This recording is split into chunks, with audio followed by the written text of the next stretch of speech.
चाहिँ हामी हाइकिङ जान आँटेको हो। यो चाहिँ मेरो ब्याग, मेरो साथीहरू आउँदैछ बिहान बिहान होइन। हाइकिङ जानलाई उठेको तर म धेरै ढिला सुत्दै थिएँ, सो हल्का डार्क सर्कल छ।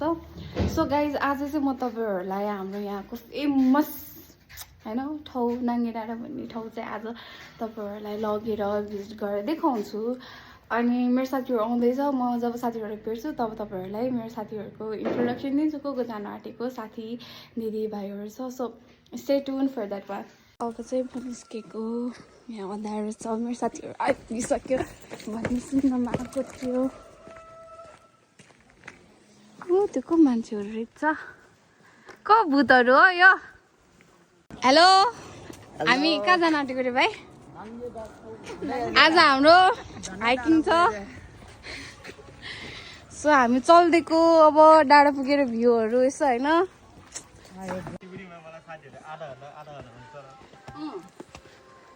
एकदम क्या भाइ देखाएको छैन मेरो आँखाले। यो मान्छे चाहिँ हिँड्न नसकेको अवस्था, रातो रातो भएको अवस्था। अनि हाम्रो साथीहरूको हालत 7:30मा पुग्छ भन्दै। तिम्रो भए त क्या गोरो देखिरहेको छौ।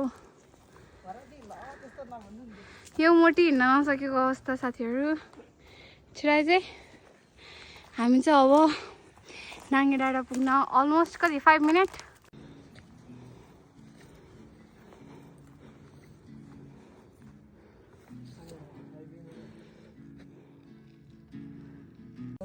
Chai and the view. मलाई देखा न चिया एन्ड द भ्यू भनौँ। चियाको चुस्की, चिया हैन कफी।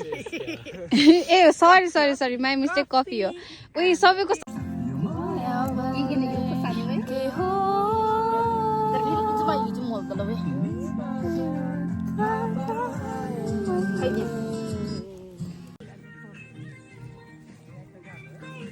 अनि भ्यूहरू पनि देखा।